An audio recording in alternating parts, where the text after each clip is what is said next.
안녕하십니까? 라고 말씀드렸습니다. 근데 안녕하다라는 말의 의미를 안재환 씨 혹시 알고 계십니까?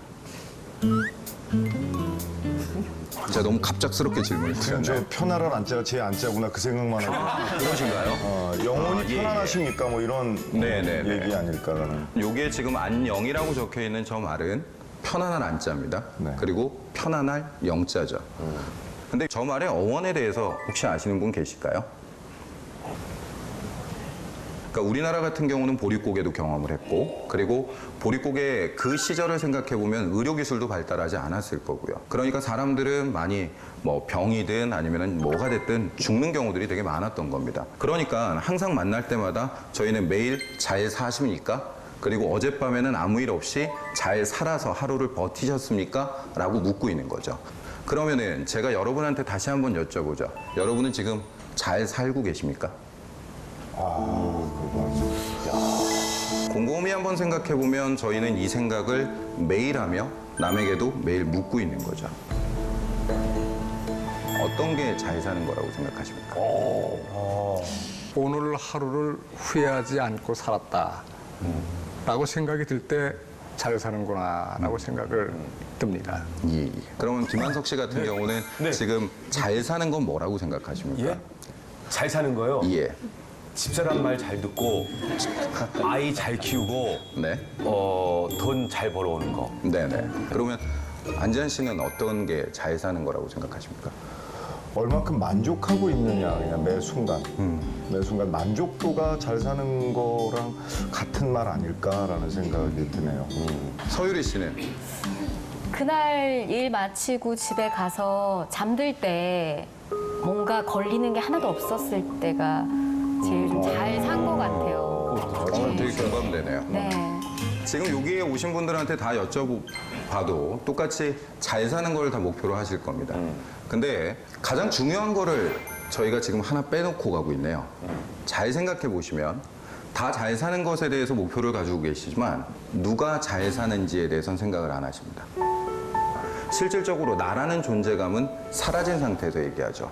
지금 말씀하셨다시피 가족의 안녕, 그리고 일에 대한 안정성, 아니면은 내 하루, 그러니까 내 하루라는 답변을 제외하고는 대부분이 다 주변 환경과 결부돼서 얘기를 하고 계시죠. 그러니까 가장 중요한 것은 어떻게 잘 사는가를 묻기 전에 내가 누구인가를 아셔야죠. 내가 누구인지를 알아야 내가 어떻게 잘 살 수 있는지를 알 수 있지 않을까요? 뷰티 인사이드 꽤 인기 있었던 영화죠. 매일 이 주인공은 계속해서 형태가 바뀝니다. 즉 외모가 바뀌죠. 어떤 날은 남자가 되기도 하고 어떤 날은 여자가 되기도 하고 어떤 날은 서양인이 되기도 하고 동양인이 되기도 하고 모든 사람들로 계속 변화하고 있습니다. 그러면 여기서 지금 계속해서 변하는 그 외모의 모습에서 실제의 주인공의 그 내면은 모두 한 사람이죠. 그럼 주변 사람들은 이 사람을 같은 사람으로 인식할까요? 아니요. 자, 이런 뷰티 인사이드처럼 형태는 다르지만 실질적으로 그 본질은 한 사람이었습니다.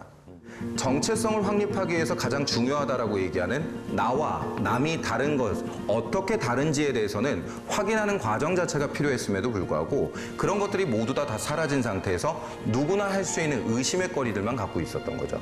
분명한 건 데카르트가 갖고 있는 그 의심은 매우 합리적인 의심이었고 그리고 그 의심을 통해서 참된 진리에 도달할 수 있다는 건 맞는 얘기입니다. 그러니까 결국 가장 중요한 것은 내가 나를 알기 위해서는 나와 남이 어떻게 다른지를 확실하게 하는 것이 가장 중요하지 않을까요? 그렇다면 같다라는 의미를 잠깐만 얘기해 볼까요? 여러분과 저는 지금 분명하게 같은 공간 안에 있습니다. 맞죠? 예. 하지만 여러분과 저는 같은 지점에 서 있지는 못합니다. 여러분과 저라고 하는 것은 완벽하게 한 점에 겹쳐서 서 있는 것은 불가능한 거죠. 그러면 분명히 같은 공간을 영위하고 있지만 그 같은 공간에서의 각각 다른 점들이 발생하는 겁니다. 여러분들 지금 잘 보세요. 보통 옆에 오신 분들이 여러분과 성격이 되게 같다 또는 닮았다라고 하는 분들 아닙니까? 그래서 이렇게 바라볼까요? 다르죠? 그러면서 다행이다 싶은 생각도 들죠. 가장 중요한 건 여러 대상을 구분할 때는 다름이 얼마나 중요한지 잘 모르고 살게 됩니다. 그러면 구분의 기초라고 얘기하는 것은 데카르트 논의에서 아까 빠졌던 그 다름이라는 것은 어디로부터 오느냐라는 거를 한번 살펴보면 페이소. 네. 이거 보신 분 한번 손 들어볼까요? 보셨습니까? 이거 보신 분들이 대부분 나이가 있으신 분들입니다. 그죠? 지금 모르시죠, 예인 씨는? 예. 보셨습니까?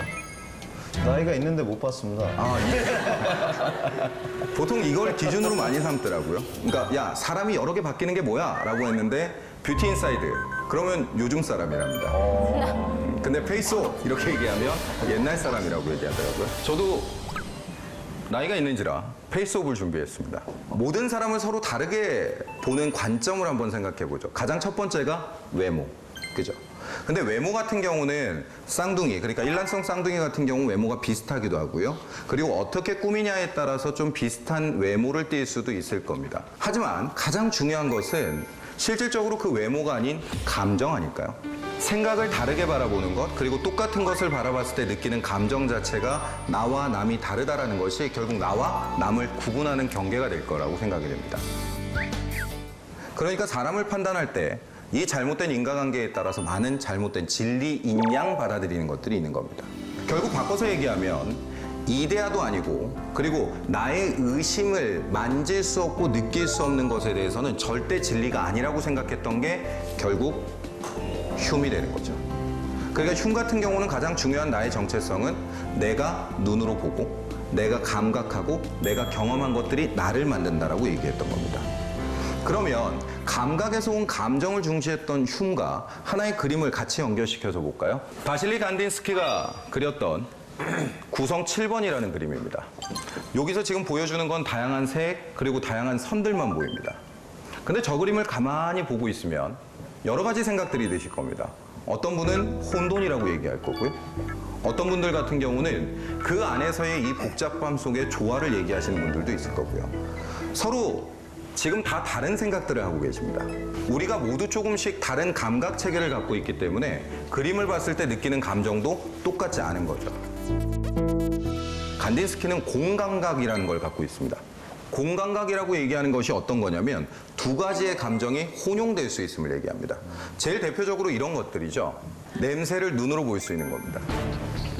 그리고 색깔을 들을 수 있는 거죠. 자기는 그 감각이 있었다라고 얘기했던 게 칸딘스키입니다. 그렇기 때문에 이 사람 같은 경우는 다른 사람보다 느끼는 감정이나 감각이 매우 풍부했겠죠. 그러다 보니까 여기서 지금 보여주다시피 각각의 느끼는 감각과 그 감정이 사람마다 다르다는 것, 이게 결국 그 사람의 특징이고 그 사람의 개성이 되겠죠. 곰곰이 생각해보면 이 감정과 감각만으로 사람을 구분할 수 있을까요? 자, 이렇게 한번 생각해보죠. 남의 눈치를 전혀 보지 않고요. 자기의 주장만을 계속 중시하는 사람들이 주변에 있으십니까? 네. 그러면 자신의 정체성을 형성하기 위해서 가장 중요한 것 중에 또 하나가 빠진 것은 나라는 개인적인 요소로 이루어지는 정체성이 아니라 주변과의 연결성으로 인해서 만들어지는 나라는 자아가 만들어지는 겁니다. 사회적 요소들이 충분히 반영된 상태에서 자신의 감정, 그리고 자신의 감각, 그리고 자신의 정체성이라는 것이 생겨난다고 생각하시면 될 겁니다. 이데아가 뭐라고 얘기했죠? 진리, 그리고 본질. 그죠? 여러분들이 지금 주변에서 볼 수 있는 이 사물들 한번 볼까요? 여기 지금 보시면 프로펠러가 있네요. 그럼 여기 프로펠러 한번 생각해 볼까요? 프로펠러를 만들었던 목적이 있었을 겁니다. 뭔가를 날아가기 하기 위해서 동력을 전달하기 위한 방법. 그러면 프로펠러가 만들어진 게 먼저일까요? 아니면 프로펠러를 만들어야 되는 목적이 먼저일까요? 목적이 먼저겠네요. 그럼 여기에 있는 칠판 한번 볼까요? 칠판을 만든 목적이 먼저일까요? 아니면 칠판이라는 게 있었기 때문에 거기에 뭔가를 썼을까요? 목적이 먼저겠네요. 칠판은 뭔가를 쓰기 위해서 목적이 있었고 그 목적에 따라서 칠판이라는 사물이 만들어졌습니다. 그럼 여러분들한테 다시 여쭤볼게요. 여러분들은 어떤 목적을 갖고 태어나셨습니까? 부모님이 사랑해서. 곰곰이 한번 생각해 볼까요? 여러분들은 어떠한 목적도 없이 태어났습니다. 어머니들이 보통 생각하시죠? 나는 자식이 태어나면 얘를 뭘로 키울 거야 막 이렇게 얘기를 합니다. 저는 아직까지 아기가 없습니다. 아기가 없는데 저도 저희 와이프랑 얘기를 많이 해요. 아기가 태어나면 초등학교는 어디를 보내고 중학교는 어디를 보내고 그래서 나는 봉사활동 살면서 그냥 저기 유엔 같은 데서 일했으면 좋겠어. 이거는 누구만의 꿈이요? 저만의 꿈이에요. 저희 알잖아요. 부모님이 저희한테 목적했던 거와 전혀 다른 삶을 구성했습니다. 그리고 제목 그대로 어쩌다 어른이 돼버린 거죠. 저희들은 어떠한 목적을 갖고 이 세상에 태어난 것이 아니라 샤르트 말에 의하면 그냥 툭 던져진 피투적 존재입니다. 무엇에 의해서든 그냥 툭 내던져졌더니 그때부터 자기가 계속해서 자기의 삶을 이끌어 나가고 있는 거죠. 그러면 제 본질이라고 하는 목적이 먼저였을까요? 아니면 저라는 존재가 먼저였을까요? 존재가 먼저네요. 그럼 결국 바꿔서 얘기하면 샤르트르가 얘기했던 가장 유명한 얘기, 실존이 본질에 앞선다라고 얘기하는 겁니다. 모든 사물들은 본질이 앞섭니다. 근데 인간만이 실존이 본질에 앞서게 되는 거죠. 실존이라고 하는 것은 어떤 의미냐라고 하면 그냥 여러분과 같은 각각의 개개인의 주체입니다. 그 여러분들의 주체가 여러분들이 원래 지녀야 되는 목적성이 없이 던져진 존재이기 때문에 그 존재로서 인식된 거고 그래서 자기의 삶을 구체적으로 만들어 나가는 거죠. 샤르트르는 그래서 항상 사람들은 불안해한다라고 얘기합니다. 여러분들 같은 경우는 뭔가를 결정해야 되는 순간들이 있지 않나요? 점점 어른이 돼가면서 그리고 준비되지 않은 어른이 돼가면서 어느 순간인가 내가 결정해야 될 것들이 생겨요. 그럼 그 결정한 것에 대해서 책임은 누가 지죠? 내가 집니다. 그러니까 항상 불안해요. 그러니까 나라는 것이 무엇이고 어떻게 해야지 성공할까? 어떻게 해야 행복할까? 그리고 어떻게 해야지 내가 잘 사는 것일까에 대해서 참 많은 걱정들을 하고 사십니다. 그러니까 샤르트르는 내가 삶을 구성해 나가는 존재이고 내가 내 본질을 만들어가는 과정에 있기 때문에 항상 불안할 수밖에 없다라고 얘기하는 거죠. 한번 물어볼까요? 나는 누굴까요? 지금 여러 명의 학자들을 보셨고 그리고 제가 여러 가지의 화두를 좀 던져드렸습니다. 그럼 아마 몇몇 분들은 지금 곰곰이 생각을 하셨을 겁니다. 나는 누구인가? 나는 누구인가라고 얘기하는 거에 대해서 지금 여러 명의 학자를 보셨지만 이들 중에 누가 옳다 그르다라고 얘기할 수 있는 거는 아무것도 없습니다. 그냥 각자가 그렇게 생각을 했던 거죠. 그러니까 무엇이 옳고 그르다라고 말할 수 있는 것이 아니라 우리가 스스로 더욱더 좀 생각해 봐야 되는 거죠. 그러면 제가 가르치는 학생들한테도 가장 많이 묻고 있는 것 중에 하나입니다.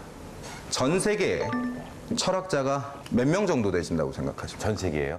10,000명 이상. 10,000명 이상. 저는 10만 명 이상. 10만 명 이상. 점점 커지네요. 이게 점점 불안하니까 점점 폭을 키워나가는 거죠. 전 세계 모두가. 정답 나왔네요. 제가 항상 얘기하는 것 중에 하나가 철학자가 몇 명입니까? 라고 물으면 많은 분들이 고민을 합니다. 뭐 1,000명, 2,000명, 그러다가 10,000명, 그럼 정확하게 나오는 10만 명, 20만 명 정확히 갑니다. 철학자는 70억입니다. 여기에 모여있는 여러분들이 다 철학자죠. 유명하냐 유명하지 않느냐의 문제입니다. 곰곰이 생각해보면 철학이라고 얘기하는 거는 다른 것이 없습니다. 철학을 되게 어렵게 생각하시고 철학을 되게 난해하다 아니면 나는 철학에 대해서는 전혀 관심이 없어 라고 생각하시는 분들조차 밥을 먹을 때부터 철학적 사고를 합니다. 내가 행복하기 위해선 어떤 음식을 먹어야 될까? 그리고 오늘 하루 나는 어떻게 보냈을까? 그러면 결국 가장 중요한 것은 내가 나의 생각들을 내 나름대로 내 정체성에 부여하는 것 그게 결국 철학의 연습이고 철학의 본질이 아닐까라고 생각을 합니다. 제가 맨 처음에 말씀드렸던 사라지는 것 그리고 살아내는 것 이거에 대해서 좀 이야기를 하면 아까 맨 처음에 들으셨을 때는 좀 너무나 피상적인 얘기고 너무나 추상적인 얘기로 다가올 수는 있는데 지금은 조금 생각이 좀 달라지셨습니까? 나는 과연 나의 정체성을 가지고 살아내는 걸까? 아니면 환경에 굴복해서 사라지는 걸까? 근데 가장 중요한 것은 나라는 주체입니다. 나라는 주체가 과연 환경과 주변 사람의 압박에 의해서 나라는 것이 사라지고 그리고 그냥 사라지고 있는 것인지 아니면 환경과 주변 요소들에 대해서 극복하고 그리고 내가 진짜 살아내고 있는 건지. 지금 제가 아주 짧은 시간 여러분한테 말씀드렸던 것이 여러분들의 심정에 어떤 영향을 미쳤는지 모르겠지만 제 제일 싫은 말이 아프니까 청춘이다요. 그냥 아픈 건 아픈 거예요. 청춘은 좀 아름다워도 되잖아요. 그리고 제 인생도 조금은 아름다워도 되잖아요. 저는 아프니까 청춘이다라는 말을 되게 그 말에 반대하신다는 거에 되게 인상 깊었는데 사회생활을 하다 보면 힘든 순간이 가끔 오잖아요. 그럴 때 아빠한테 전화해서 아빠 나 힘들어. 아빠 나 되게 아파. 왠지 모르겠어. 이럴 때가 가끔 있거든요. 그러면 아빠는 항상 그거 좋은 거야. 실컷 아파해. 이렇게 얘기를 하시거든요. 그래서 저는 제가 혹시 만약에 아프거나 이럴 때 이겨내는 요령 같은 게 혹시 있을까 여쭤보고 싶어요. 저도 뭐 예인 씨보다는 조금 더 사회생활을 했지만 감히 지금 저보다 더 많은 사회생활의 선배님들 계셔서 말씀이 조심스럽기는 하지만 제가 맨 처음에 학원을 들어갔을 때 제 한 달 월급이 8만 원이었습니다. 예. 8만 원이었고 1년 동안 번 돈이 한 200만 원 내외가 됐네요. 그게 한 4년 정도가 이어진 적이 있습니다. 그러니까 남들은 안정적인 다른 직업으로 다시 돌아가지라고 생각을 했었고, 근데 제가 요즘 와서 그전보다는 훨씬 더 나은 삶을 살고 있으니 저도 모르게 가끔 매너리즘에 빠지거나 이럴 때가 있거든요. 그럼 저는 항상 들어가기 전에 그때 그 8만 원의 통장을 생각을 합니다. 그리고 내가 이걸 얼마나 하고 싶었는데, 그리고 딱 들어가기 전에 항상 저 혼자 제 마음속으로 다짐하는 게 내가 일을 하고 싶어서 그렇게 발버둥 쳤는데 일을 할 수 있어서 참 고맙네요 라고 하고 들어가면 그 지루했던 시간이 정말 행복한 시간이 되는 것 같습니다. 아마 예인 씨도 지금 하시는 가수 생활이 정말 하고 싶으셔서 하셨을 거라고 생각이 됩니다. 그러면 그걸 하고 싶었던 그 간절함을 생각해 보시면 분명히 힘들기는 합니다. 근데 그런 생각들을 조금 가지니까 고통은 조금 천천히 오고요. 그리고 행복은 조금 더 길게 오는 것 같습니다. 예. 제가 오늘 주제가 되게 무거웠지만 여러분들한테는 이 말씀을 꼭 드리고 싶었어요. 어른이 된다는 게 가끔 무섭습니다. 어른이 된다는 건 내가 어릴 때 그 어른에 대해서 가졌던 그 감정을 내 정체성으로 내면화하는 것 같아요. 내가 싫어했던 모습을 내가 닮아가고, 그리고 그거를 행하고, 그리고 그대로 당연하다고 여기고. 그냥 아픈 건 아픈 겁니다. 아픈 건 아픈 거지만 그 아픔을 통해서 내가 조금은 내 자신을 사랑하는 과정 아닐까라고 생각을 합니다. 저도 이 계기를 통해서 저에 대해서 다시 한번 생각을 하고, 여러분들도 여러분들에 대해서 다시 한번 생각하고, 그리고 그 생각하는 거에 대해서 여러분과 제가 조금은 같이 나눌 수 있는 게 있었으면 행복하고 소중한 시간이 아닐까라고 생각이 됩니다. 여러분들이 물건을 사거나 백화점에서 쇼핑할 때 가장 중요한 기준은 뭡니까? 저는 이게 나한테 필요하지 한 10번 생각해요. 필요성이네요. 네. 그러니까 필요성이 가장 중요한 쇼핑 기준에 네. 없어도 대체할 만한 게 집에 있나를 먼저 생각하고. 굉장히 경제적인 쇼핑 활동을 하시네요. 엄마잖아요. 엄마니까. 네. 아마 여기 계신 분들도 뭔가 물건을 살 때 그 기준이 있을 거예요. 근데 요즘 왜 그 빅데이터라고 하는 어떤 그 검색 방법을 통해서 사람들이 어떤 기준으로 쇼핑하지라고 질문했을 때 나온 가장 많이 이야기된 단어가 있어요. 바로 이 가심비라고 하는 단어인데 들어보셨나요? 네. 가성비는 들어보셨죠? 가성비는 아는데. 가성비는 뭐예요? 가격 대비? 성능. 그러니까요. 거기에 굉장히 중요한 요소가 뭐예요? 싸면 산다. 그렇죠. 네. 저녁 8시에 혹시 마트 가보셨어요? 네, 가봤어요. 낮에 10,000원 하던 소고기, 불고기가 6,000원 하면 정말 치열한 전쟁이 벌어집니다. 그래서 세일 때, 블랙 프라이데이 때, 광군지회 때 어마어마하게 싸다는 이유만으로 샀는데 사보니까 그냥 싸야만 있지 내 인생에서 그렇게 중요한 것을 아닌 거예요. 그래서 작년에 수없이 많은 사람들이 계속 얘기됐던 내용 중에 하나가 바로 이 가심비라고 하는 단어입니다. 뭘까요? 가격 대비 심리적 만족. 그러니까 가성비는 성능이 굉장히 중요해요. 효율성, 경제적이냐, 싸냐. 근데 가심비는요, 가격이 중요한 게 아니라 내 마음이 얼마나 이 물건을 통해서 행복할 수 있느냐. 그 다음에 혹시 들어보셨나요? 워라벨이라고. 들어보셨군요. 워라벨, 워크 앤 라이프 밸런스. 뭐라네. 뭔 뜻이에요? 워크, 일하는 것도 중요하고 그리고 출세하고 승진하는 것도 중요하지만 라이프, 내 저녁이 있는 삶도 중요해. 그걸 밸런스를 맞추고 싶어. 요즘 사람들의 삶의 패턴이에요. 그래서 어떤 사람은 정말 명문대 나오고 엄청난 연봉이 제공됐는데도 노 땡큐. 왜? 내 라이프가 더 중요하니까. 세상이 변하고 있어요. 워컬릭이 돼도 사실 답은 없어요. 토익 만점 맞아도 그렇게 성공이 보장되지도 않아요. 가성비 좋은 걸 사봐도 그렇게 내 인생에 유용하질 않아요. 그렇다면 방향을 바꿔야죠. 정말 내 인생의 영혼을 다시 한번 되살리고 내 삶의 여유를 찾아보라는 게 굉장히 중요한 어떤 고전이 갖고 있는 메시지입니다. 공자라는 사람, 여러분들 이미지가 어때요? 공자하면? 반듯해. 예? 반듯하고, 예. 뭐 윤리적이고, 화장실도 안 가고. 예? 화장실도 안 가고. 그분은 자기 영혼을 사랑했어요. 남들의 장단에 사신 분이 아니에요. 자기 장단을 만들어서 사신 분이에요. 그래서 공자는 수없이 많은 제자들을 이제 모여들었죠. 자공 같은 비즈니스맨 출신, 자로 같은 조폭 출신, 공서와 같은 외교의 수사학의 대가 엄청나게 모여들었는데 공자 마음엔 다 안 들었어요.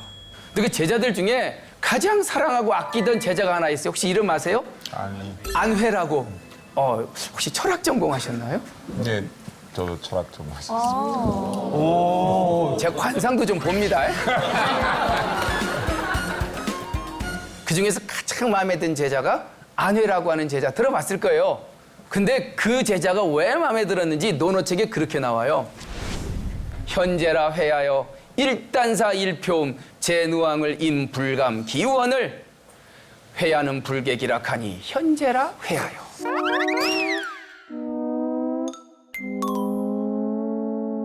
그냥 라틴어라고 생각하고 들으세요.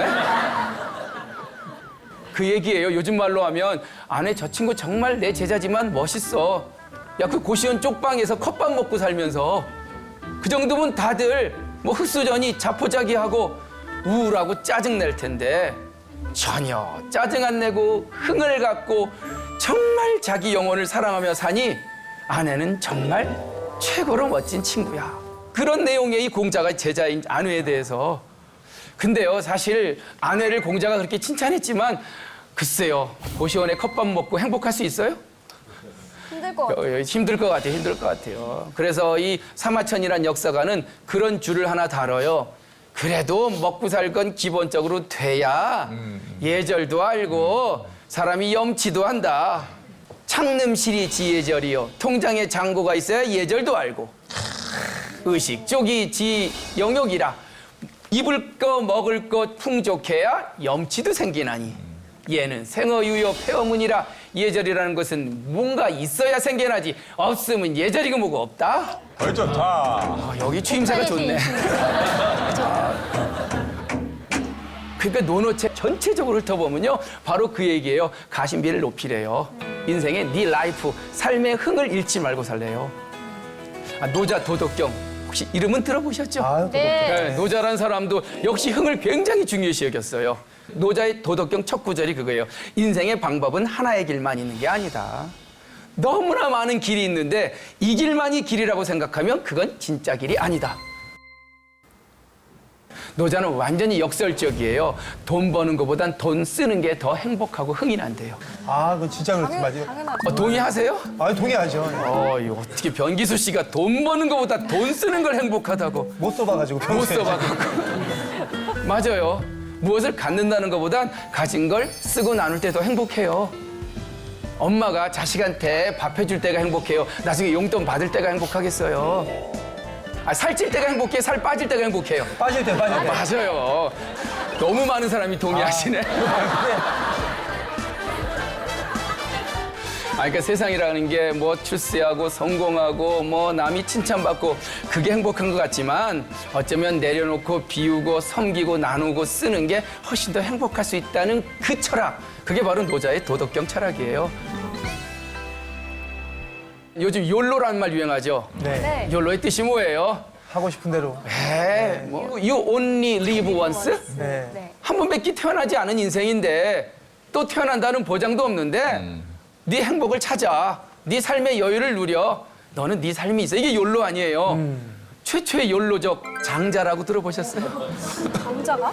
이 사람은 삶의 신조가 그거예요. 워라벨. 예. 이 사람이 굉장히 현자였던 모양이에요. 그래서 엄청난 스카우트 제의가 막 들어와요. 그 초나라 왕이 꼭 자기 옆에 두고 싶었던 모양이죠. 그래서 이 사신을 보내갖고 장자한테 제안을 합니다. 야, 너 재상짜리 줄게. 그리고 어마어마한 연봉. 한 20억? 한 10억으로 줄일까요? 그 정도면 흔들리지 않아요? 와, 장자가 그 자리에서 노해요.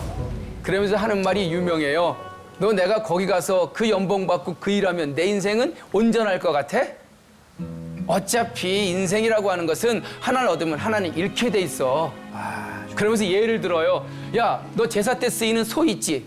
왜 소를 제사에 쓰이잖아요. 네. 3년간 잘 먹이고 잘 입히고 하는 이유가 뭐예요? 다시 먹으려고. 제삿날 올리려고요. 난 그렇게 살고 싶지 않다는 거예요.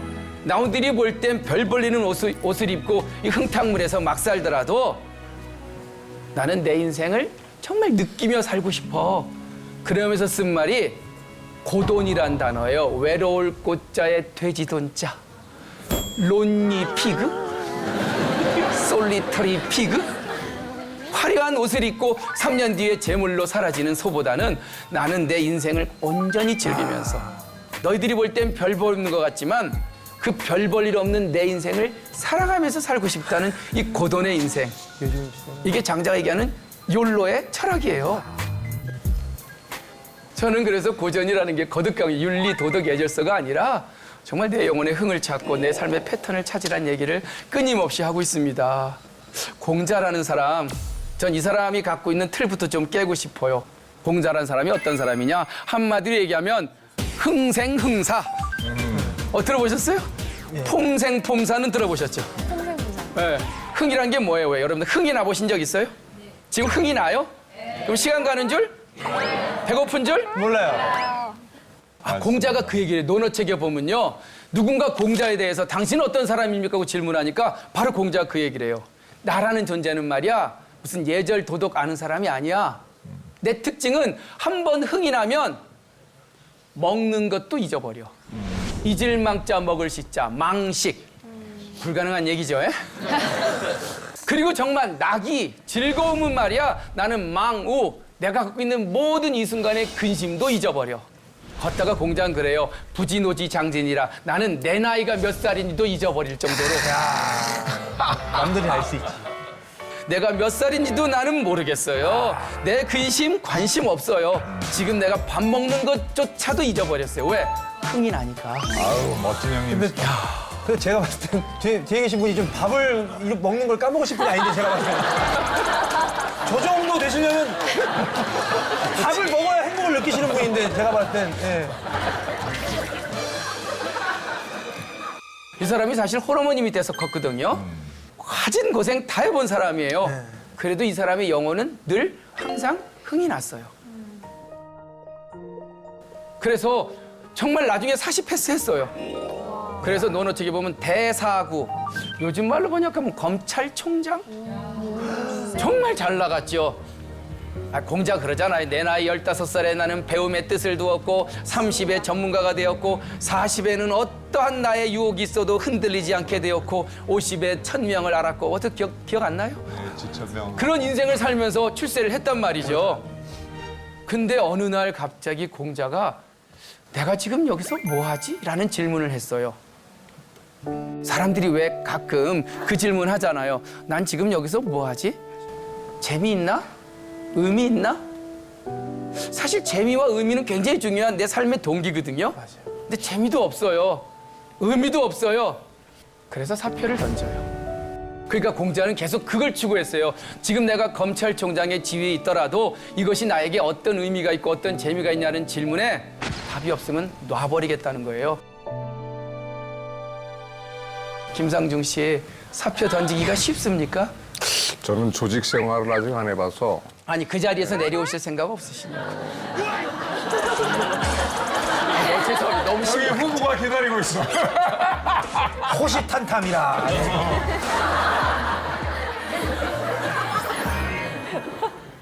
사실 미안한 얘기지만 42년 공직 생활하고 퇴직하시는 분들 참 훌륭하시긴 하나 한편으로 좀 가련하기도 해요. 계속 42년간 흥이 났을까? 부모님 세대는 자식을 생각해서 하기 싫은 일도 해야 했고 자기의 꿈도 포기를 해야 됐고 인생을 그렇게 많이 하셨잖아요. 아마 나이 드신 가장이 중간에 그만두고 싶었던 적이 한두 번이었겠어요? 맞아요. 그리고 저녁에 와서 식탁에서 그런 얘기를 했겠죠. 야, 나 아무래도 때려쳐야 될 것 같아. 그러면 고등학교 학생이 있죠. 딸내미가 그런데요. 숟갈을 탁 넣으면서 아빠 미쳤어? 아빠 미쳤어? 아니야, 한번 해본 소리야. 그러니까 지금 공자라는 사람은 정말 여한 없이 살았던 것 같아요. 그리고 노래를 참 좋아했대요. 논어책에 그 말이 나와요. 공자는 상갓집에 조문간 날 빼놓고는 다 노래를 불렀다. 거의 그냥 계속 흥얼거리신 거예요. 공자가 좋아했던 노래도 나와 있어요. 시경 305수 대중가사 가요집 1장 1절. 꾸룩꾸룩 저 물소리는. 그게 사랑의 세레나데거든요. 뭐 노래 내용이 그거예요. 요조 숙녀여 아리따운 저 짤룩한 아가씨 군자 호구로다 내가 원하던 그 짝이네. 아 그대를 업고 싶으나 오매불망 그대를 잊지 못합니다. 전전 반측 이리 뒤척 저리 뒤척 그대와 만나서 비파와 검은고 금슬처럼 놀고 싶네요. 요새 가사랑 느낌이 별로 다르지가 않아요. 훨씬 더 아름답죠. 공자가 이 노래를 워낙 좋아해갖고 늘 항상 이 노래를 이렇게 주로 읊었던 모양이에요. 근데 공자가 이 노래를 그렇게 평가해요. 이 노래를 이렇게 들으면 정말 사랑의 흥이 느껴지는데 그 흥이 오버하진 않아. 애절한 남녀 간의 사랑이 있는데 슬프긴 하지만 상처받진 않아. 이런 얘기를 해요. 참 멋있는 음악 평론이죠. 그래서 이 공자는 늘 노래를 부르고 심지어 논어책에 보면요. 제나라라고 하는 곳에 가서 음악을 들었는데 완전히 감동이었던 모양이죠. 그래서 공자가 그 뒤로 그 음악에 푹 빠져서 3개월 동안 고기 맛을 잊어버렸대요. 그거 조금 일주일 삼겹살 안 먹으면 그 당시 고기라는 게 엄청난 땡기는 거거든요. 그것도 잊어버릴 정도로 음악에 대한 영혼의 그 접속이 있었다는 거예요. 그래서 논어책 1장 1절 보면 거기 그렇게 나와요. 인생은 흥으로 살아야 된다. 그래서 인생 삼락이란 말이 나옵니다. 인간이 살아가면서 즐겨야 될 3가지 즐거움. 여러분들 인생 삼락이 뭡니까? 예? 우리 이재용 선생님. 저는 솔직히 말씀드리자면 주식, 부동산, 자식. 아닙니다. 음주, 감호, 수면입니다. 저는 게임. 게임. 네. 젊은이들과 매일 밤 총싸움을 하고 있고요. 저는 2번째는 늦둥이. 늦둥이. 그것도 완전 빠질만하죠. 흥이에요. 네. 이래도 흥 저래도 흥. 너무 기쁘고 마지막은 그래도 머니죠. 머니. 네. 돈이야말로 흥이다. 근데 그 늦둥이 흥은 참 저도 한번 해보고 싶어요. 다산 정약용이 나이 40에 유배 가서 유배지 52살에 늦둥이 하나 낳았다 그러더라고요. 그래서 그 다산이 그 다산 아닌가요?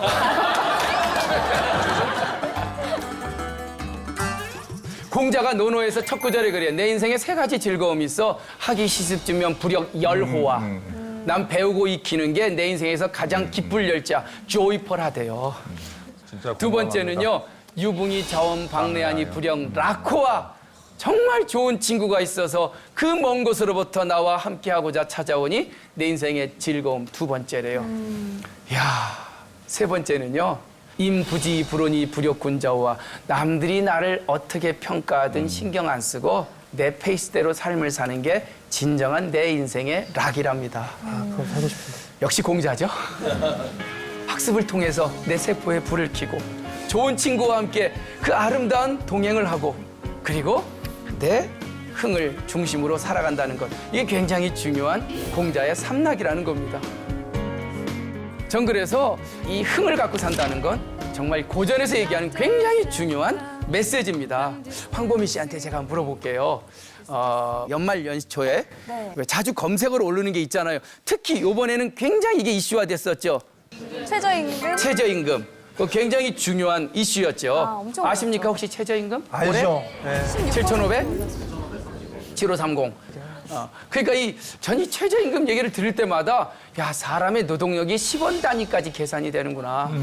그럴 때마다 느끼는 그 우울하고 정말 내가 과연 이렇게 돈으로 환산돼야 되나. 이게 자본주의 특징이 그거예요. 자본, 뭔 뜻이에요? 돈이 모든 판단의 중심에 있는 거예요. 여태까지는 이게 우리가 당연하다고 생각을 하고 살아왔는데 이제는 우리가 그만 좀 한번 결별해야 될 때가 오지 않았나 그런 생각이 듭니다. 격하게 공감합니다. 예? 동감하십니까? 격하게 공감합니다. 그래서 저는 이 워라벨과 가심비가 정말 소중하다고 생각하는 사람들이 많이 드러나면 돈보다 더 중요한 게 있다. 그게 바로 내 마음과 영혼의 흥이다.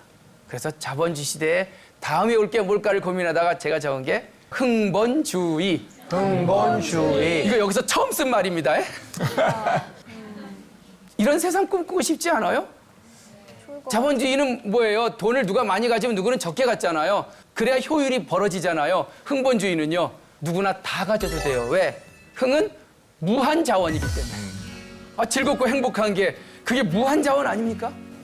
그렇다면 전 우리가 꿈꾸는 미래 사원은 흥이 근본이 돼서 이익보다는 내 영혼을 사랑하고 성능보단 내 심리적 행복을 더 소중히 여기며 남들이 생각하는 출세보단 진정 내가 행복한 삶을 사는 시대가 바로 흥분주의 시대일 것이다 라고 한번 제안을 해봅니다. 죽음을 아주 거칠게 나눠볼까요?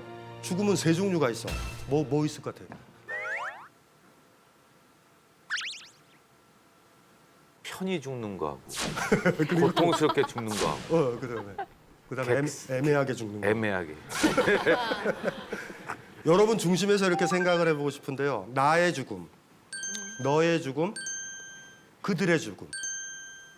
그러니까 이렇게 1인칭의 죽음, 2인칭의 죽음, 3인칭의 죽음. 여기서 포인트는 뭐냐면 너의 죽음이야, 2인칭. 2인칭은 전제가 뭐냐면 내가 사랑하는 사람이 너예요. 내가 사랑하지 않은 사람도 있죠. TV에서 막 죽었다고 그럴 때 슬프지 않잖아. 그들의 죽음, 3인칭의 죽음은 슬프지 않아. 너요, 너. 너 있으세요? 이게 왜 중요하냐면 너가 사랑하는 사람이잖아. 그러니까 너가 죽으면은 굉장히 힘든데 스피노자라는 철학자가 아주 너무 쉽게 얘기한 거죠. 사랑이란 게 뭐냐면 그 사람이랑 같이 있었을 때 기쁜 거야. 그 기쁨이 그 사람과 떨어져서 부재할 때 고통이 다가오면 그 사람을 사랑한 거야. 이게 너예요, 너. 너가 있으신가요? 네. 당연히 있죠. 누구? 예? 누구요? 가족이죠. 아니 그러니까 그렇게 화내지 마시고. 예. 아니 한 명만. 아니 이렇게 봅시다. 순위가 있는 건 아니지만 그 사람이 이 세상에 없게 됐을 때 고통이 가장 심하게 다가오는 사람이 내가 가장 사랑하는 사람이야. 누구세요? 우리 김한성님은? 집사람이 섭섭해할 텐데. 섭섭해할 텐데. 애기요. 애기. 예. 어떠세요? 저요? 그렇게 너무 어려워요. 그게 누가 먼저라고 그렇게 그러니까 이게 사실은 이게 무리한 건데 왜냐하면 네. 이게 지금 애기라고 그랬잖아요. 김한성님의 애기라고 그랬다? 애기라고 그랬잖아요. 네. 그런데 불행히도 부인이 돌아가셨을 때 거의 폐인이 될 수도 있어. 이거는요 부재에서 정확하게 와. 그러니까 지금 확신을 못 해요. 그러니까 머릿속에는 어머님이 돌아가시면 엄청 힘들 거다 이러지만 슬프긴 한데 정신은 차릴 정도라는 것도 확인할 수 있고 그 사람은 별거라고 생각했거든? 죽었더니 무슨 문제야 사라지거나 이럴 때 엄청 아플 때 있어. 그게 인간의 특징이에요. 때늦게 알아. 부재의 고통이 심하면 심할수록 그 사람을 사랑한 거야. 그런데 왜요? 너가 죽으면 왜 아파? 너와 나는 거의 하나로 있었을 때 행복했잖아. 내 다리 잃은 것처럼. 나는 살아있어라. 살아있으니까 고통을 느끼지. 이 사람이 사라진 거야. 아픈 거야. 그래서 사랑하는 사람이 죽으면 너무 힘들면 졸도를 해요. 깨어있으면 그 고통이 없는 고통이 너무 세서 졸도하고 다시 깨서 또 울다가 또 절도해. 못 받아들여. 너무 힘들어. 너의 죽음은 그렇게 아픈 거야. 여기서 또 교훈을 또 배울 수도 있어요. 아무도 사랑하지 말자. 힘들 게 없다. 나의 죽음도 슬프지 않고 다 그들이면 어때요? 이 방식.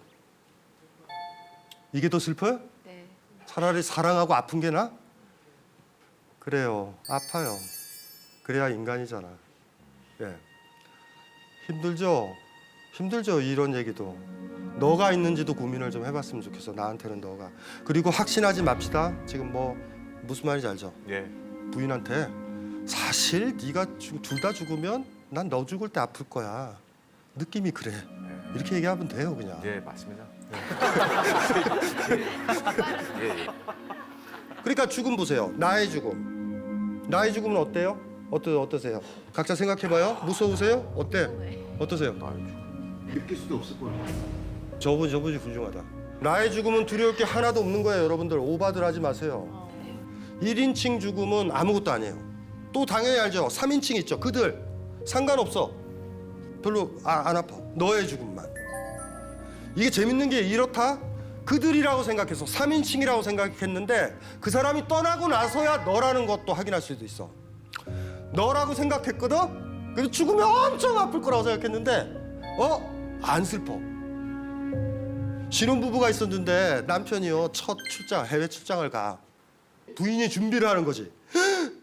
한 달을 헤어져야 돼. 이 사람을 못 보고 나는 그때 죽어버릴 거야. 막 뭐 이런 느낌적 느낌을 막 갖는 거지. 근데 인천공항에서 떠나는 그 순간 마음이 편안해져. 거꾸로 있잖아요. 별로라고 생각했는데 이 사람이 대학에서 많이 느껴. 서클에 이렇게 있었는데 하나이가 군대 가잖아요. 그럼 막 전날 술 마시고 옛날에 그랬거든. 그 여자아이가 막 이러고 잘 갔다 와 이 새끼야 막 이렇게 진짜 허물없이 지내는데 애가 기차를 딱 타는 순간 눈물이 쫙 흐르죠. 바보인 거지. 지가 사랑했는데 사랑한 줄도 모르는 거지. 이게 인생의 묘미야. 그러니까 지금 여러분들이 주장하는 거지. 이 사람이 없어지면 나는 엄청 힘들 거야. 그게 딱 맞으면 여러분들은 지혜로워진 거야. 근데 우리는 항상 때늦게 알아. 뭔가 부재했었을 때 고통이 느껴지는 거 있죠. 그게 제일 확실하거든요. 또 하나. 예수도 있고 부처도 있고 성인들 있잖아. 성인들한테는 3인칭의 죽음이 없어요. 다 너야. TV에서 무슨 저 외국에서 팔레스타인에서 누가 죽었다? 그래도 울어. 아파. 그렇게 되면 성인이 되는데 얼마나 살기 힘들까. 다 죽는데 힘들잖아요. 그래서 성인은요 죽음에서 자유로워져. 왜요? 죽어야 이 고통이 없어지니까. 또 너가 하나도 없는 사람도 있어요. 나와 그들만 있어. 젊은 친구들 중에서 간혹 그거 봐요. 그 사람을 사랑해서 결혼하는 게 아니야. 경제도 맞고 이것도 맞고. 그런 사람도 있어요. 연애할 때가 행복하겠니? 결혼했을 때가 행복하겠니? 연애할 때요. 괜찮은 독담이지 않아요? 진짜 초등학교 때가 행복할까? 아니에요. 안목이 좁아서 행복으로 보이지. 우린 똑같이 힘들거든. 똑같이 죽을 때까지. 여러분들이 젊다고 지금요 젊은 게 좋다, 늙은 게 힘들다, 죽은 게 힘들다, 뭔 헛소리들 하는 거예요. 갓난애일 땐 갓난애라서 힘들고 20대 때는 20대라서 힘들고 30대는 30대라서 힘들고 50에는 50이라서 힘든데 꼬맹이들이 한번 생각해보세요. 초등학교 애들이 어미가 아주 아파. 지 눈에는 밥만 보여, 밥만. 어미 아픈 거 안 보여야 그 밥이 달고 맛있지. 조금만 자라보세요. 어떻게 되죠? 어미 아픈 것도 보이지? 그러면 그 밥이 그렇게 달겠냐고. 변한 건 하나도 없어요. 여러분 머리만 변해. 살아가는 건 행복하지 않아요. 힘들어요. 먹고 사는 것도 힘들어. 태어나니까 여러분들 얼마나 나쁜 짓을 많이 해요. 지금까지 돼지 몇 마리 잡아먹었어요. 어차피 사는 게 힘든 거예요. 그게 금방 배고프고. 배부른 적이 몇 번이나 있어요. 인생에서. 찰나잖아. 한 공기 먹으니까 배부르고 행복하다고 그래서 두 공기 먹으면 두 배로 행복할까? 세 공기 먹으면 세 배로 행복해요? 밥솥에 먹으면 아주 행복해 터져 죽겠네 그냥. 행복이 몇 번이나 오는데 우리한테 많이 안 와요. 사는 건 힘들다니까. 불행하고. 왜 사랑을 해요 사람들은? 불행한 게 조금 가시니까. 왜 음식 먹는 게 근사해요? 잠깐이라도 배고픔이 사라지니까. 왜 자는 게 좋아요? 피곤한 게 잠깐 가시니까. 머릿속에 이 전제를 가지고 있어야 돼요. 어린 사람들은 이걸 모르는 거예요. 그러니까. 그런데도 왜 우리가 살아야 돼? 내일 이 힘든 거를 가라앉혀줄 무언가를 만날 수 있으니까. 이렇게 힘들고 외로운데 아침에 일어나서 내가 사랑하는 사람 얼굴 한번 볼 수 있으니까. 내일 바깥으로 나가면 무지개 하나 볼 수 있으니까. 이걸 가지고 있는 사람들이 죽음을 무서워한다? 꼬맹이들은 그래요. 어렸을 때가 행복했다고. 부모들 등골을 뽑을 때니까. 나이 들면 보여. 아이고 이게 세상이 힘들구나, 힘들구나, 힘들구나. 어미가 보고 나보고 아이고 너 입에 밥 들어가면 너무 좋다, 행복하다 그랬지만 거짓말이었다는 걸 알지. 자기 음식 줄인 거였어. 간신히 먹인 거였어. 아유 괜찮아 괜찮아. 엄마는 네가 아프니까 몸살 걸렸으니까 밤새도록 있을 거야. 하지만 나이 들면 알지. 그게 굉장히 힘든 일이라는 거를. 성숙이 먹은 것 같아요. 세상이 다 아프고 힘들구나, 외롭구나, 외로운 길이구나. 요거 할 때 누구 사랑할 수 있어요? 어떤 사람이 기절을 하면 우리가 제일 먼저 뭐부터 하죠? 때려보지 않아요? 꼬집어보지 않아? 여기 봐요. 이게 다리. 이게 안 아프면 이거 내 다리 아니다. 저 사람이 아파서 넘어지잖아? 내 마음이 아프면 저 사람은 내 몸이야. 어미의 아픔이 느껴져야 여러분도 어미를 사랑하는 거예요. 헛소리들 하지 말아요. 고양이가 아파서 쓰러지려고 그러고 애가 너무 힘들어하고 우유 못 먹을 때 그때 그게 느껴져야 고양이를 사랑한다 그러는 거예요. 고양이가 행복하고 걸어 다닐 때 그냥 내버려 두면 돼. 여러분이 사랑하는 사람이 그 다리 같아? 어미 다리 같아요? 꽃이 질 때, 꽃 같은 거 질 때도 아플 수 있다? 꽃은 내 다리예요. 내 다리랑 같아. 그래서 아픈 거예요. 그러니까 어떻게 떠나? 성장한다, 성숙하다라는 건 즐거움을 같이 하는 게 아니에요. 그 사람의 힘든 것, 그 사람이 외로운 것, 그 사람의 고통 옆에 있어주는 것. 이래 봅시다. 살아있는 건 고통을 느끼는 거야. 고통을 느끼는 거. 고통을 느끼는 건 얼마나 힘들어요. 힘들지. 죽음이 뭐가 무서워요? 죽으면 고통을 안 느낄 텐데. 죽음이 왜 무서워요? 고통을 못 느끼는 인간들만 죽음을 무서워하지. 내가 눈 뜨고 있으니까 세월호에서 애들 죽는 것도 보는 거지. 부모 죽는 것도 그래서 보는 거지. 죽음이 무서워요? 세상을 뭘 느껴봤다고 죽음을 무서워해요? 바보들처럼. 많이 이 세상을 아파하잖아요. 그 대가가 있다? 죽을 때 편해. 아유 이제 됐다. 이제 필요 없잖아요. 그렇죠?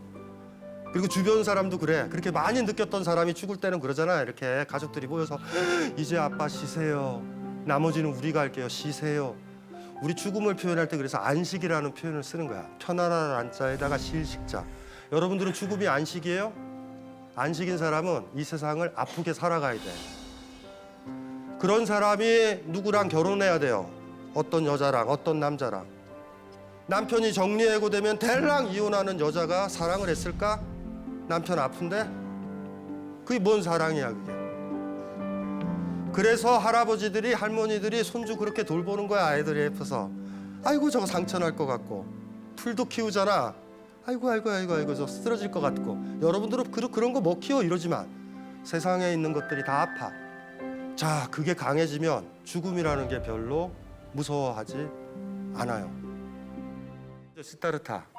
시타르타가 열반에 들었을 때의 가르침을 얘기를 했었던 게 열반경이라는 경전인데 옛날에 그거 읽고 제가 밑줄을 쫙 쳤던 구절이 있어요. 마지막 죽었을 때니까 초창기 깨우침을 얻었을 때 이렇게 떠들었던 가르침과 사뭇 다르다고요, 그게. 근데 제자들한테 뭐라고 얘기했냐면 이런 얘기를 하는 거예요. 얘들아, 무상 있죠? 무상이라는 건 영원하지 않는 거예요. 그러니까 무상이 뭐 대표적인 게 뭐야? 태어나고 늙고 병들고 죽어가는 게 무상이잖아. 영원하지 않는 거.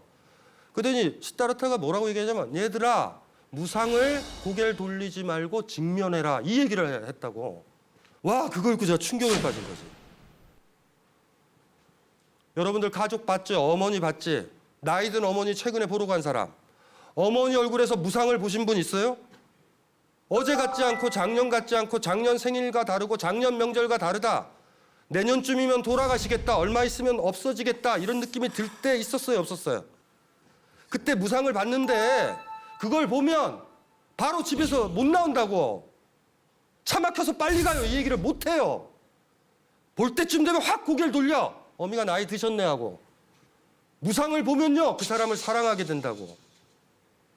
그래서 시타르타 그랬잖아. 불교가 자비잖아. 사랑의 종교 아니에요. 사랑을 하려면 무상을 봐야 돼요. 보셨나요? 아이를 통해서 볼 수 있지. 정나 씨 그 꼬맹이 때 고양이 봤죠? 금방 자라잖아요, 고양이가. 고양이 한 10살 이상 사니까 1살 정도 텀에 성체가 확 돼. 그게 너무 예쁘잖아. 그때 느끼는 게 무상이야, 무상. 야, 이렇게 예쁜데 나중에 되면 막 발톱으로 핥힐 것 같고 그게 보이잖아. 지금 예쁘다. 애 키울 때도 그러지 않아요? 이 아이 또 자라서 수염 나고 또 나이 들었다고 또 사고 치고 뭐 이런 아이로 자랄 것 같잖아. 냄새도 나고 발도 안 씻고. 그럴 때 막 부모들이 뭐해? 사진 찍어놓고 막 이러잖아. 플라스틱 거. 조화와 벚꽃의 차이가 뭐예요? 조화는 앉아. 여러분들은 뭐 보러 가요? 왜 보러 가요? 뭘 보러 가? 무상을 보러 가잖아. 지금 봐야 된다. 지금 봐주지 않으면 올해 핀 벚꽃 그건 못 본다? 올해 핀 벚꽃은 작년에 핀 벚꽃이 아니고 내년에 필 벚꽃이 아니고 지금 바로 그 벚꽃이니까. 여러분은 죽어요, 안 죽어요? 죽어요. 제대로 봤어요? 고개 돌리지 않았어? 대충 죽을 거야. 사람이면 다 죽어. 나의 죽음 말이에요, 나의 죽음. 제대로 보면 여러분을 사랑하지. 여러분 죽는 줄 잘 모른다고 제가 그랬잖아요. 그래서 아까. 일주일 뒤에 죽어. 어떻게 할 거야? 일주일이요? 일주일 남았어.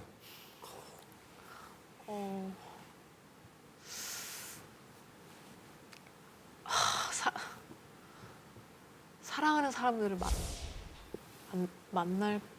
그쵸, 당연하죠. 그래서 제가 얘기하는 거예요. 대부분 사람들이 지금 어떻게 살아갈까? 진짜 삶을 제대로 살아갈까? 자기 삶을 아낀다고요?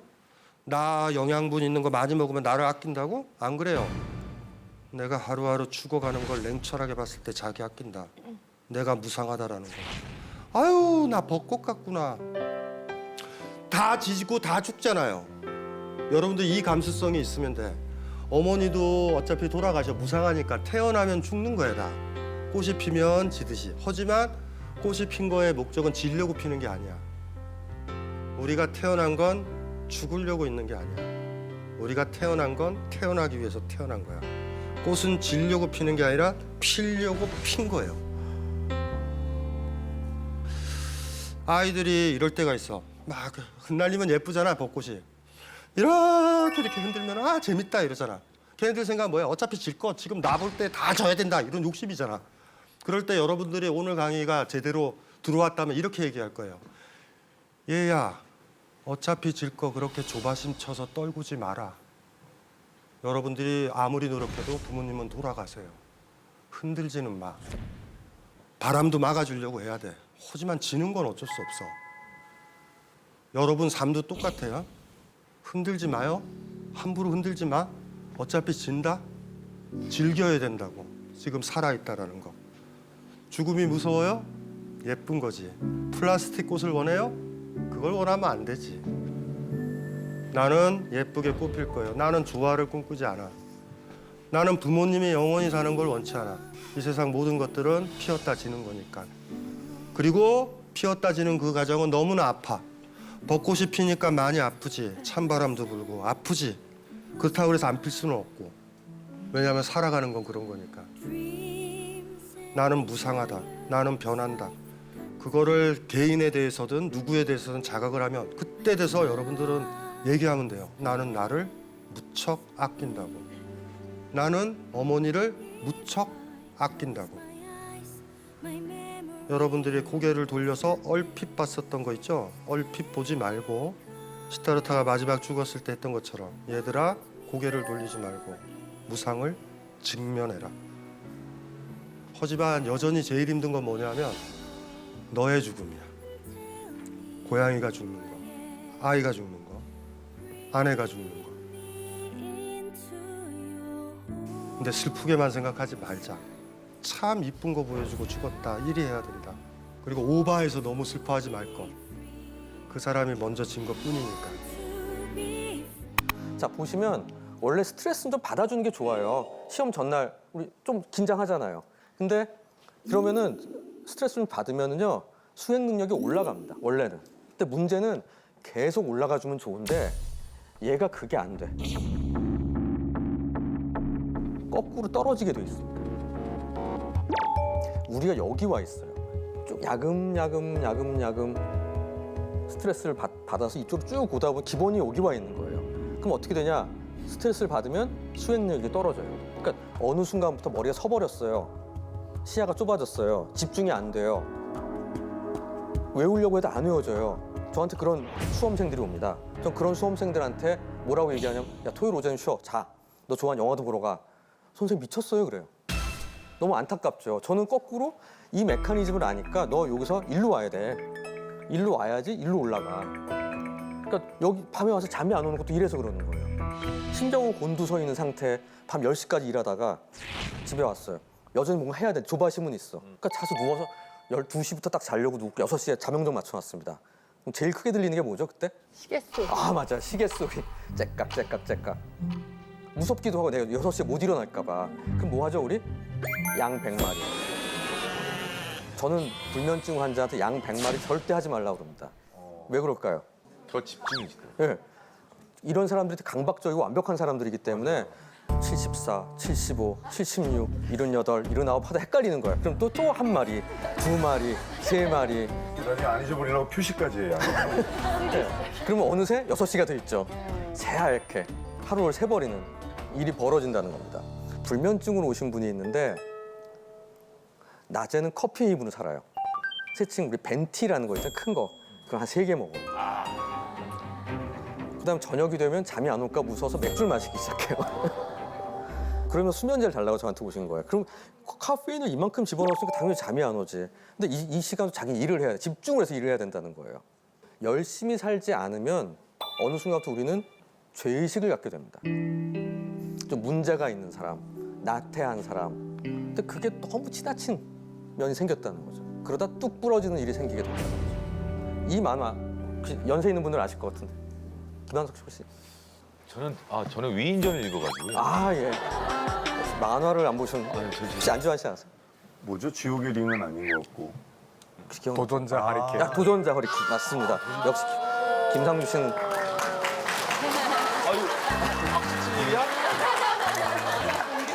아니 뭐 만화 맞췄다고 박수.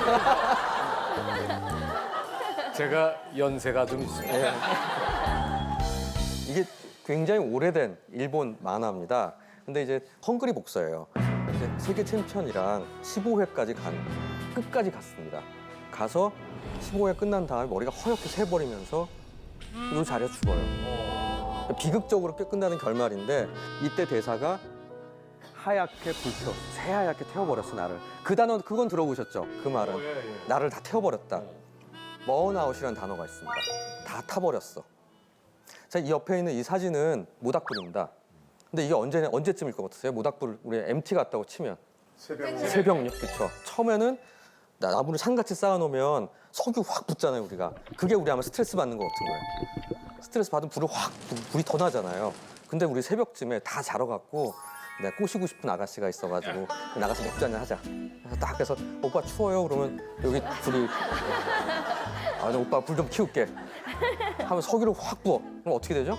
확 올라와요. 올라오지 않고 태울 게 없으니 꺼져버리는 수가 있어요. 뭐 태울 게 있으면은 안 해봐서. 그쵸? 안 해보셔가지고 딱 다 같이 즐겁게 놀고 다 주무셨구나 다. 전 자던 쪽이라. 네, 그 전에 이미 취하셔가지고 다 주무셨나 봐요.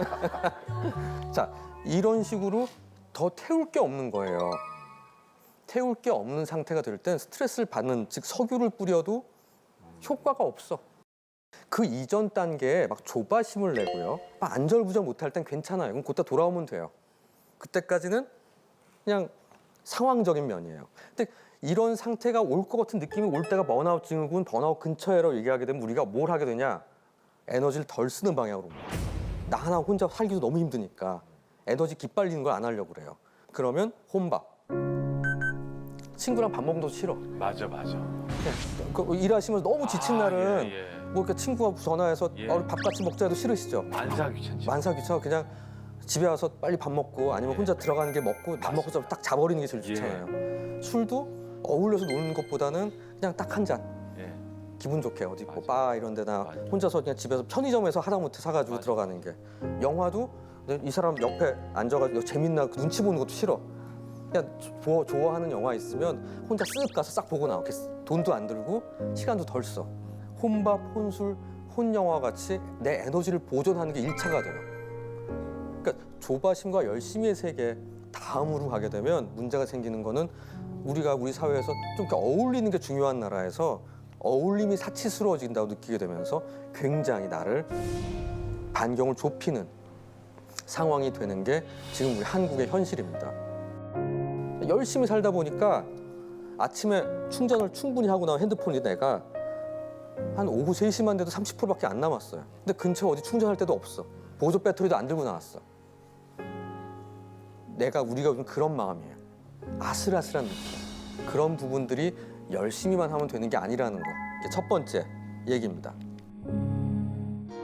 열심히 최선을 다했는데도 불구하고 마음이 가난해져요. 여유가 없어지고요. 빡빡해지고요.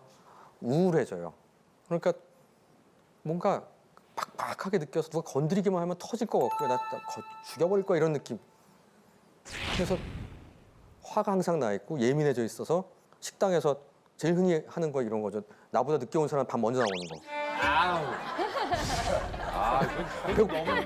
너무해요 진짜. 예, 배고파 죽겠는데 너무하잖아요 그거. 그러니까 어떻게 보면 내가 배가 좀 덜 고플 때는 아 그래요 뭐 이렇게 넘어갈 수도 있는데 그런 일이 벌어지면 갑자기 정말 별거 아닌 거 화를 내. 그러고 나면 더 죄책감이 생겨. 아 내가 사회생활 몇 년인데 내가 이 마인드 컨트롤 하나 안 돼? 그다음에 전 같으면 먼저 좀 배려하고 도와줄 텐데 그냥 내가 일단 중요해. 그래서 내가 먼저 살아야 돼. 내 친구가 안 보여. 이런 일들이 생기게 되는 일이 우리 사회 전반에 퍼지게 되는 일이 벌어지고 그런 일로 생기는 게 묻지마 폭력. 지하철에서 퉁 부딪혔다고 막 싸우고 이런 일들이 뻑하면 나오잖아요. 요새는 원한에 의한 폭력보다는 그런 게 더 많아졌다고 하는 일이 벌어집니다. 그래서 이로 인해서 생기게 되는 가장 흔한 문제는 짜증과 불안입니다. 전 같으면 누가 툭 건드리고 넘어가면 하지 마 이랬을 텐데 툭 건드려 이러는 거 있죠. 또 왜 건드려 이러는 거. 물이 50도에서 10도 올라갈 때는 안 끓죠. 근데 90도일 때 10도 올라가면 확 끓죠. 바로 짜증은 90도에 있는 거야 내가. 끓을까 말까 끓을까 말까. 근데 그때 50도짜리 일이 벌어진 게 아니라 겨우 10도짜리야. 툭 건드리는 거. 아니 누가 뭐 경적을 삑 하고 올리는 거. 이럴 때 왁 하면 사람이 돌변하는 거. 이럴 때 짜증이 나는 겁니다. 두 번째, 항상 불안해져요. 자, 불안이라는 건요. 안 입을 자에 안전할 안자입니다. 내가 안전하지 않다고 느끼는 거예요. 그러니까 나를 보호하기 위해서 보호막을 쳐야 되겠다. 아니면 내가 전쟁 상황일 수도 있으니까 준비해야 되겠다라고 생각하는 그런 상태, 전투태세가 되는.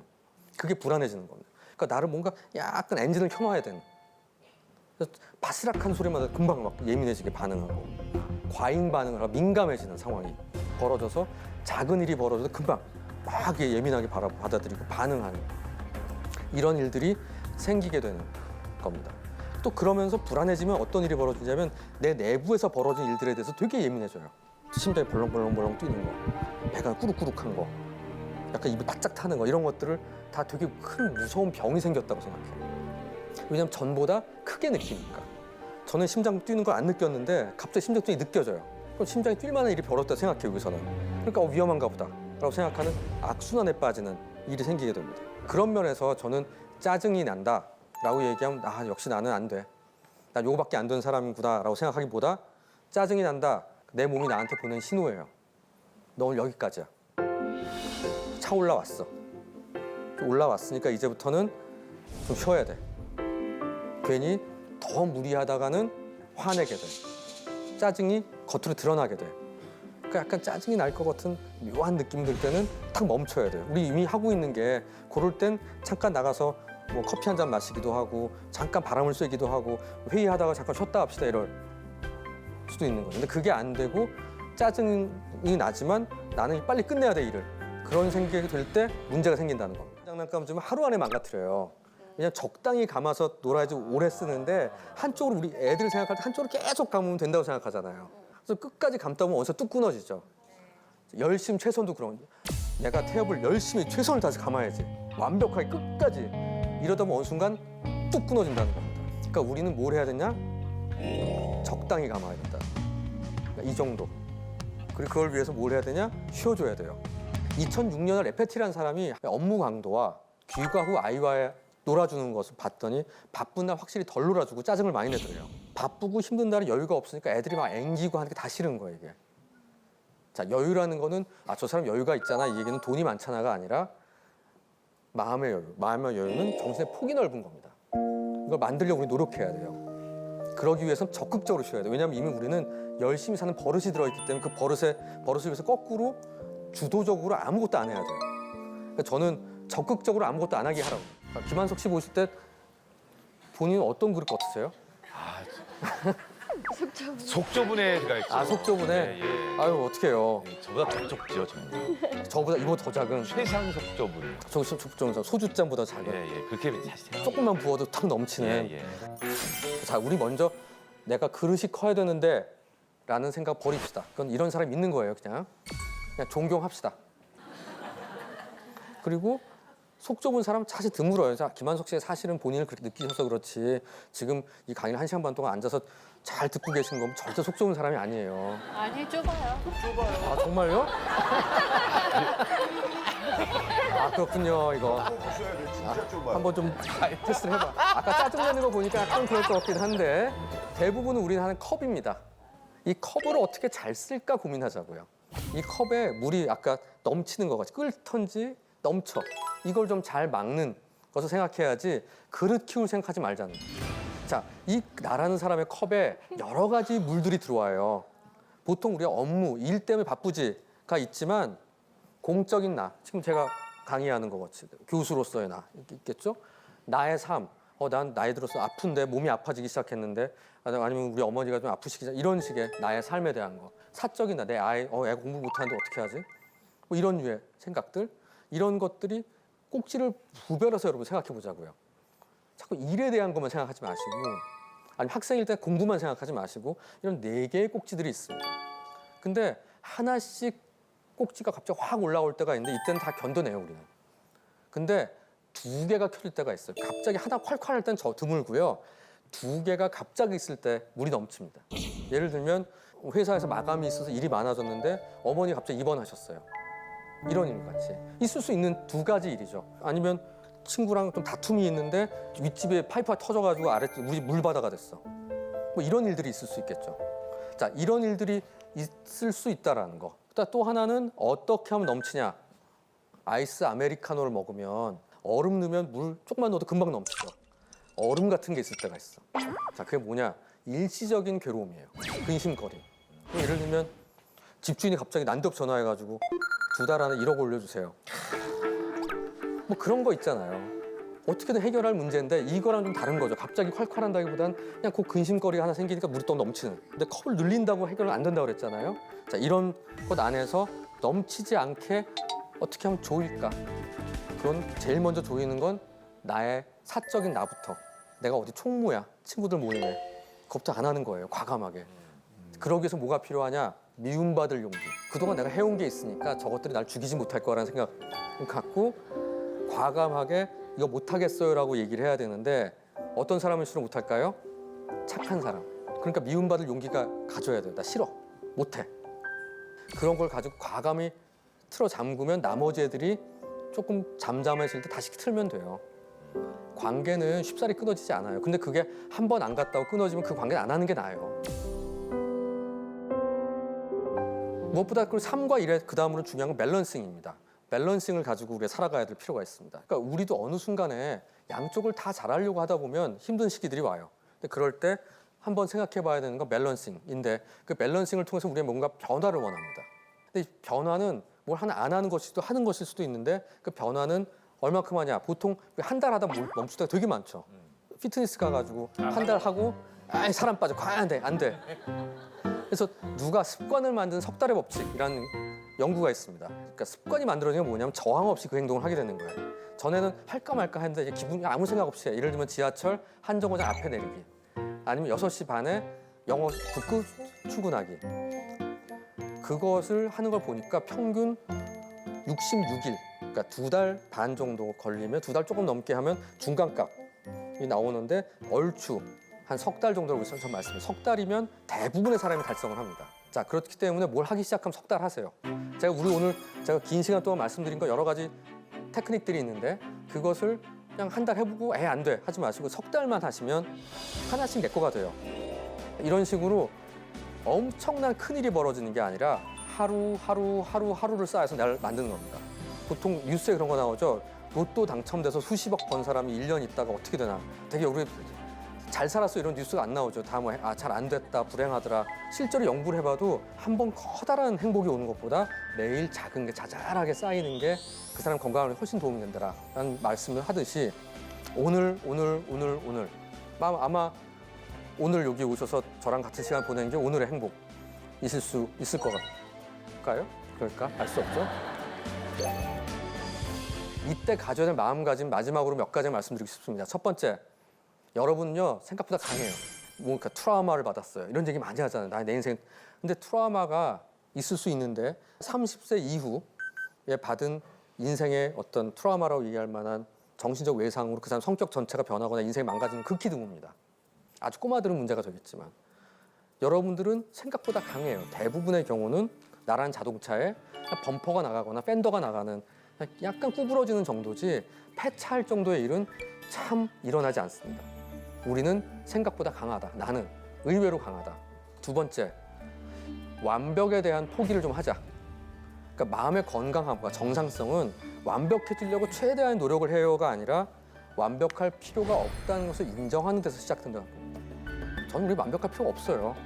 그렇기 때문에 완벽을 포기하면 훨씬 편해지고 내가 완벽을 포기하니까 저 사람이 완벽하지 않은 것도 인정할 수가 있어요. 근데 내가 완벽하려고 그러면 저 사람 완벽하지 않은 사람은 인간도 아니야.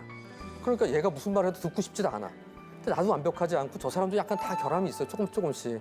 그러니까 이 사람 말도 들을 만한 게 있고 그러니까 함께 좀 하고 싶은 마음이 있고 스트레스 받으면 야, 나 우리 같이 좀 해볼까? 이런 공감, 연대 이런 것들이 가능합니다. 그리고 인생은요 불완전해요. 저한테 면담, 상담하러 오신 분들이 많은 분이 하는 말이 선생님 저 같은 사람 처음이죠예요. 그러니까 나같이 이상한 너무나 괴롭게 지낸 사람은 처음이죠라는 얘기 듣고 와서 제가 인정하길 바라요. 그러니까 우리는 비극의 주인공이고 싶을 때가 많아요. 그 누구도 경험해보지 못한 비극의 주인공이에요. 근데 그게 아니라 있을 수 있는 불행이 일어날 수 있습니다, 우리에게. 근데 그걸 우리 안고 살아가는 거고 그걸 지울 수도 없어요. 그래서 그걸 인정하는 걸 통해 우리 여유가 생겨요. 저는 아무리 내가 안전하게 몰아도 중앙선 넘어오는 차에 갖다 받치면 할 수 없다. 근데 크게 안 다치고 차만 망가졌으면 정말 다행이지. 이런 생각을 할 때도 있는 거죠. 그러니까 내가 부주의해서 내가 더 잘할 걸 그건 상관없는 거죠. 그럼 내가 밖을 안 나가야 되는 거죠. 인생이라는 건 완벽할 수 없고 완전할 수 없는 불완전성을 이해할 때 우리의 인생의 내공은 점점 더 강해진다라는 생각을 하면서 제 강의는 여기서 마치도록 하겠습니다.